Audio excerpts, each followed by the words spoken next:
교단에서 우리는 죽고 살고 거기서 어분들에서 이러는데 줄여버렸죠. 그냥 언제 스승님들 배우러 가는 시간도 조금 많이 적었던 것 같아요.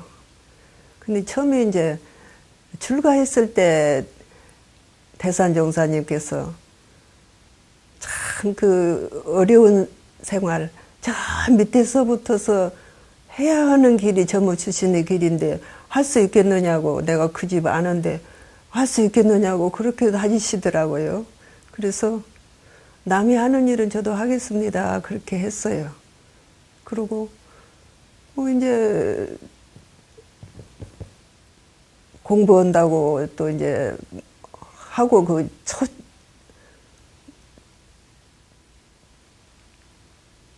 열심히 공부는 한다고 했지만 이제 별스럽게 힘을 얻지는 못했고,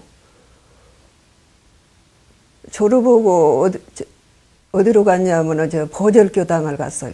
보절교당을 가니까 거기 이제 교무님이 그냥 먹을 것도 없고 뭣도 없고 그냥 비어나버리고 나가신 지가 한 몇 개월 되었어요.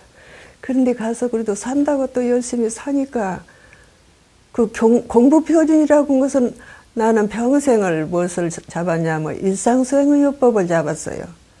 그 일상수행의요법이 이제 3조는 사막이고 그렇잖아요.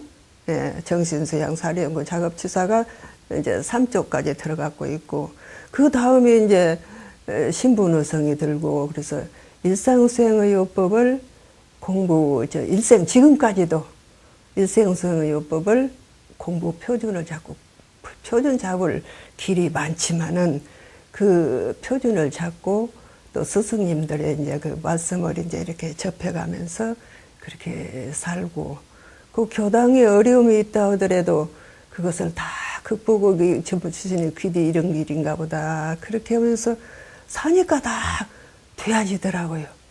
교화가 되어져요.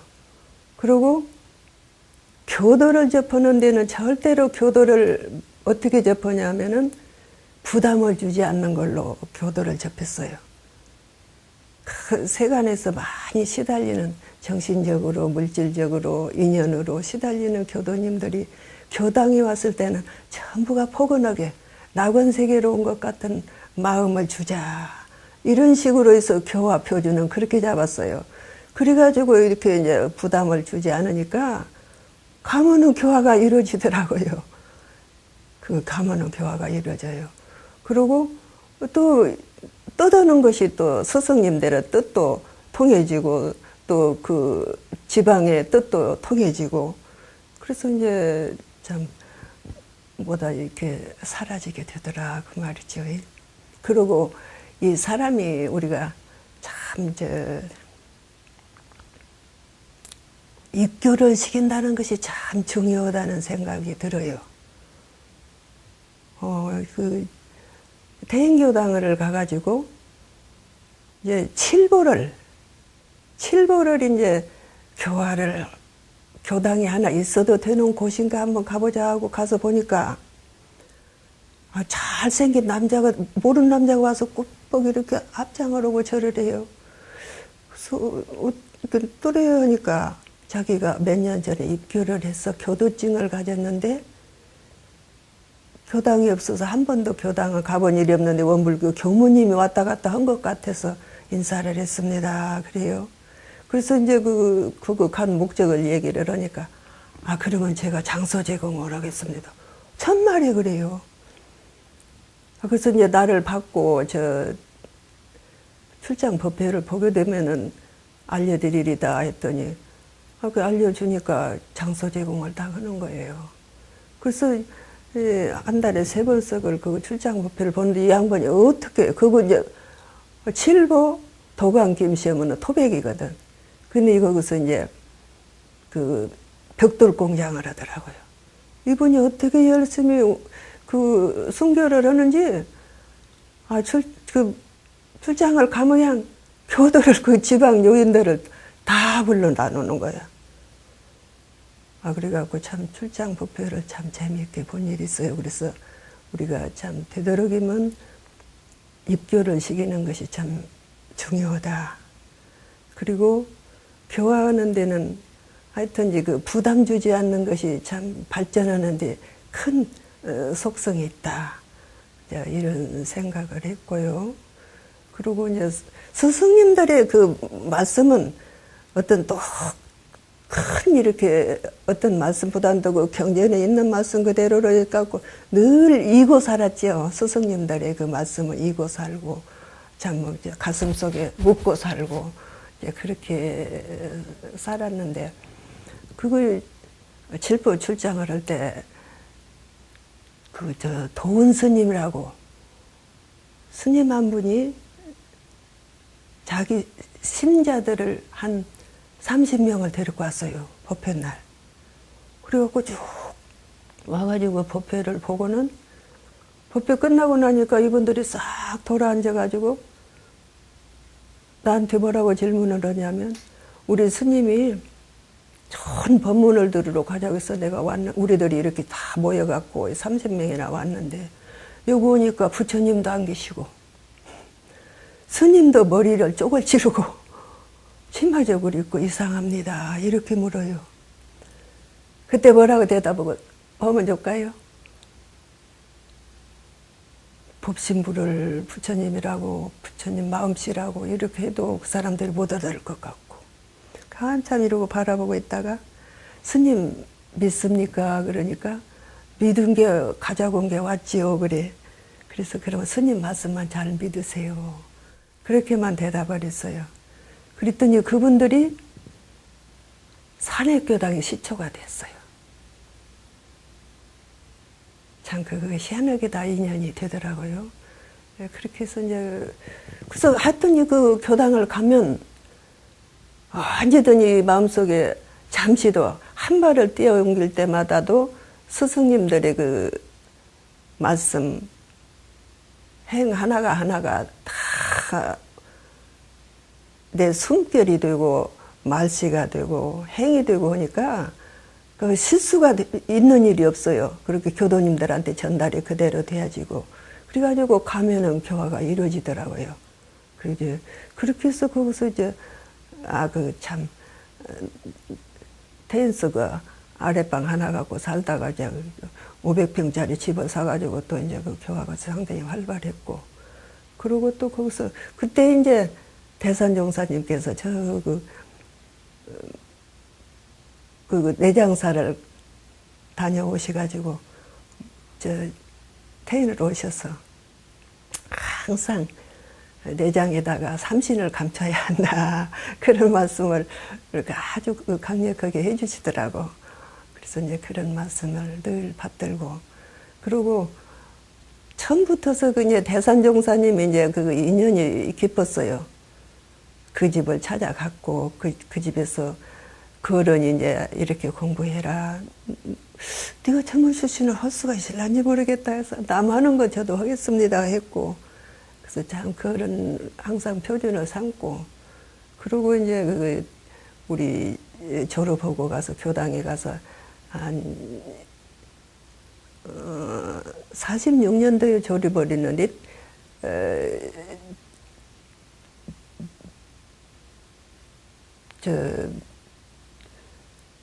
우리 이대 정법사님께서 몇 년도에 열반하셨지? 7년도인 게 한 2년 더 우리가 지방에 가서 살다가 여런이 돌아가셨지. 근데 참 그때 그 참혹하고 그 귀찬 것은 말할 수가 없지만은 스승님을 이제 사모하는 마음이 우리가 교화 잘하는 것이다. 스승님을 존경하는 마음이 우리 행동에 부처되는 길이다. 이렇게 늘 생각을 다지니까 그저 배우고 싶고 눈물겨우는 일이 자꾸 그렇게 흘러가더라고요. 그렇게 하면 이제 좀 지방에서도 이제 그 교무로서의 그 채통이라든지 교무로서의 이제 그 행동이라든지 모든 것이 이제 그대로 이루어지는 것 같고 그렇게 살고 그러고 이제 어디로 가냐면은 이제 부안을 갔어요. 또 부안을 가니까 부안도 나무 아랫방에서 이제 집 터는 이제 넓은데 대밭이 이렇게 한 1,500평 되고, 그렇게 해서 이제 아랫방 하나 갖고 방 2개 갖고 참 이제 그렇게 살더라고요. 그래서 거기 가서 가만히 이렇게 생각을 하니까 이골에서 이 골을 다 이렇게 덕망으로나 여러모로 이렇게 이 골을 이렇게 움직일 수 있는 분이 누굴까 하고 물으니까 이게 이제 만옥 선생님이라고 그래요. 최만옥 선생님이라고. 근데 그분이 이제 그 집을 계속 찾아갔어요. 찾아가가지고 뭐라고 하냐면, 법회 보러 오세요. 그러면 내 말 들으러 오세요. 그러면은 좀 당돌하지 않아요? 그런 말은 안 하고, 선생님이 교당에 나오셔서 자리를 해주시면 이 지방의 교화가 되겠습니다. 이렇게 순교를 했어요. 이 지방의 교화가 되겠습니다. 갈 때마다 그 말을 계속 하니까 이분이 가만히 생각한 게, 참 고개력이 생긴 분이 와가지고 나한테 와서 저 말을 계속 하니 내가 안 가면 빗대겠다 그런 마음이 나더라는 거예요. 그래갖고 이분이 교당을 나오시어요. 교당을 이제 참 아랫방 방 2개 가진 데서 이제 법회를 보는데, 이분이 나오시니까 그 골에 가면은 꼭 그 골을 그래도 움직이는 그 덕망으로나 인격으로나 모든 것을 이렇게 움직이는 분을 잡아야 교화가 되더만요. 그래서 그분을 이렇게 오시도록 하니까, 그리고 그분 이제 책상에다가 이제 우리 교전을 딱 놓아드리고 있더니, 이분이 이제 보셨겠죠, 계속. 그러네. 교당을 나오시면서 다른 분들은 우리 교전을 봉투에다 넣거나 가방 속에 넣거나 해갖고 교당을 오는데, 이분은 딱 이렇게 손에다가 이렇게 모시고 와요, 교당을. 저 속에가 뭐 뜻이 있겠다 싶어가지고 물었어. 어찌게 선생님은 교전을 손으로 이렇게 모시지요? 그러니까 집에서 교당에 오는 길에 사람들이 저 사람이 원불교 댕긴다는 걸 알리려는 거래요. 알리려고 그렇게 온다는 거예요. 아, 그것도 재밌죠? 그래서 쭉 손에다 이렇게 모시고 오시더라고. 그래서 이분이 오시고 나니까 아주 그냥 그 남자 교도님들이 야 버쩍버쩍 불어나는 거예요. 그래서 전국에서 제일 남자 교도가 많다 소리가 날 정도로 교도가 많고, 앉을 자리가 없으니까 어떻게 할 수가 없으니까 그냥 돈은 없지만은 대밭을 헐고 집을 짓는 거예요. 대밭을 헐고 또 돈도 없는데 집을 지어. 근데 그때 이제 부안에서 무임소 장관이 났어요. 근데 내가 뭐라고 했냐면은 그 교도 몇 분을 지적을 하면서, 선생님 몇 분이 이렇게 몇 분이 무임소 장관님한테를 가십시오. 가서 한 100만 원 돌라고. 100만 원이면 그때 지금 몇 억 드는가 봐. 한 돈 빼고 돌라고 할까요? 그러시고, 아이고 그러시면 안 된다고. 그 공무원을 가지고 그렇게 돈 달라고 하시면 쓰냐고 그러지 말고 가서 우리 고래 장관님한테 우리가 성전을 질라는데 보고 말씀드리러 왔습니다. 그렇게만 올리라고 그랬어. 그랬더니 가서 이제 그 말씀을 드린 게, 그 양반이 뭐 보고를 그렇게 하러 왔겠어. 돈 얻으러 온 거 뻔하지. 그러니까 이제 이 무임소 장관 이분이 내가 뭘 도와드릴까요? 그러니까 그러거든 골재를 도와달라고 하십시오. 그랬어. 그랬더니 가서 그대로 하는 거라. 그런 게 이제 골재를 도와주십시오. 그러니까 골재가 뭐뭐셔요? 세멘, 모래, 자갈, 골재 속에 또 철분 다 들었죠. 그때만 해도 상당히 옛 시절이었던가. 그때가 이제 원기 57년도에 집을 56년도에 집을 지었는데, 골재를 어떻게 갖다 많이 풍성하게 퍼부어주든지, 이렇게 경사진 대밭을 평토를 해가지고 집을 지었는데도 어떻게 그런 것을 야물게 됐던가 집이 금이 안 가더라고요. 그래서 그게 참 집을 잘 짓고 그 집이 꽉 차더라까지 사람이 오도록 한 것은 그 만옥 선생님의 그 덕화가 아니었던가 그런 생각이 들어요. 그래서 그 고래 가서 교화를 하는 데는 그 고래 참 그 고를 좌우지할 수 있는 분을 꼭 잡는 것이 우리 교화의 그 접경이다. 그런 마음이 꼭 났습니다. 그래서 거기서 이제 저기 뭐야 마포 출장을 또 했고요. 그래서 마포 출장을 이제 해서 이제 마포 교당을 냈고 거기서 또 이제 6년 사니까 이제 저 뭐시 대구로 가라고 해가지고 대구에 가서 이제 봉덕교당에 가서 이제 또 살면서 또 이제 청년 교화를 했고 유년 교화를 했고 또 교도들도 이제 많이 부르고 해서 그런 것이 교도한테 정말로 부담 주지 않고 대종사님 법을 그대로 순수하게 전하면 스승님들의 그 가르침을 그대로 순수하게 전하면 교화 안 되는 일은 절대로 없다. 그것이 나는 자신이 있더라고요. 확신이 서요. 절대로 교화는 된다. 그래서 그 경상도는 조금 사람 얻기가 좀 힘들고 어려워요. 또 그러고 대구는 또 양반이다고 해가지고 부산하고 또 틀려요. 부산하고는 이렇게 이래요. 그런데 이분들이 다 그렇게 청년도 학생도 일반도 이렇게 막 불어나고 그리고 이제 참 거기서도 이제 그 집을 넓은이라고 집을 사놓고 해가지고 교화가 상당히 활발하게 잘 이루어졌었다. 그렇게 교화를 하든지 상당히 비치지 않는 교화는 했다 이런 생각이 들고 스승님들한테 큰 보호는 아니었어도 보훈이 된 짓을 했지는 않느냐 그런 생각을 했습니다. 혹시 대선 상사님께서 해주신 법문 중에 더 마음에 새기시고 기억되어지는 법문 내용이나 일화가 있으면 말씀을 해주시면 좋겠어요. 대선 상사님께서는 이제 항상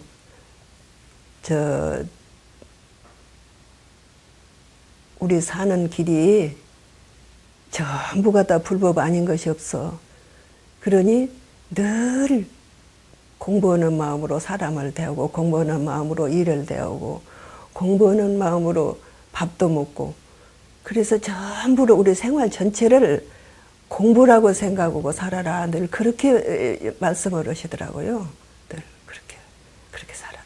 그리고 늘 그 참 삼신을 내장에 감추고 그렇게 늘 살아야 한다. 그렇게 해서 그런 교문을 그냥 배웠기만 해도 이렇게 힘이 솟아요. 배웠기만 해도 힘이 솟고 그랬어요. 그리고 이제 또 우리는 이제 많이 또 고산종사님을 이제 이렇게 담임 교수로 모셨기 때문에 고산종사님이 이제 늘 행주조화에 이제 안지나서나 이제 법문을 하시고 지도를 하시고 그렇게 했죠. 고산종사님께서 해주신 법문이나 이런 일화가 있습니다. 특별히 기억을 딱 하지를 못해. 응산종사님도 말씀을 많이 하셨잖아요. 응산종사님도. 응산종사님께서도 굉장히 이제 가깝게 이렇게 해주셨죠. 응산종사님께서도 그렇게. 그래서 늘 참 이렇게 정말 친아버지 같이, 친할아버지 같이 고산종사님이나 응산종사님이나 그런들은 친할아버지, 친아버지 그런 역할을 그렇게 늘 하시더라고요. 자, 그렇게 그래서 우리는 저희 50, 60 되더라까지 한 번도 아이고 이렇게 저렇게 그냥 어렵다 이런 생각을 안 하고 살았어요. 늘 아버지를 모시고 늘 할아버지를 모시고 그러고 산 것 같은 그 푸근한 마음으로 그런들 품속에서 늘 살았다고 말이죠. 그리고 참 이렇게 이제 지방에 가갖고도 되도록이면 부지런히 살아야 한다. 그래서 이제 옛날에만 해도 이제 그 상급학교를 이렇게 가는 사람이 적었어요. 그래가지고 참 야학이라도 그냥 뭐 옛날 야학은 이제 뭐 서로냐면 철자지 보고 명심보감목을 열심히 가르치고 열심히 가르치면 가족들이 이제 나중에 보은을 하는 마음이 나면은 교도가 되는 것이고 그 가족을 다 이렇게 모시고 오게 되고 그래서 이렇게 교화가 이제 활발해지더라고요. 그래서 열심히만 하면 사심 없이 진실하게 정말로 일상소양의요법에 가르치는 말씀대로 하면 교화가 안 될 리는 없다. 이거 교화가 자신이 그렇게 있더라고요. 예. 학문만 갖고는 학문도 좋지만은 그렇게 우리가 참 생활에서 행으로 그렇게 정말로 자비가 이렇게 마음으로 건네지고 행으로 건네지고 그럴 때 스승님들의 그 자비를 정말로 전달할 때 교화는 그 지방의 교화는 활발해진다 이런 생각으로 살았습니다. 마무리 말씀을 이렇게 스승님들 모시고 이렇게 살면 좋겠습니다. 이렇게 모시고 살아서 행복했습니다라고 이렇게 마무리를 하고 인사를 해주시면 되거든요. 마무리 말씀을 해주세요. 그렇게 그러니까 늘 스승님들을 마음속에 모시고 그 스승님들이 늘 살피시고 참 저 어디 산골에 외진 교당에 있어서도 그때는 직접 오셔서 살피셨어요. 직접 오셔서 살피시고 그런 게 참 우리는 이렇게 마음속에 거리가 있다 그런 마음이 없었어요. 전혀. 그리고 이제 외롭다는 생각이 전혀 없었어요. 언제든지 푸고는 그 자비 품속에서 멀리 방 하나 갖고 살아도 굉장히 푸근하게 그렇게 풍성한 마음속에서 그렇게 잘 살았습니다.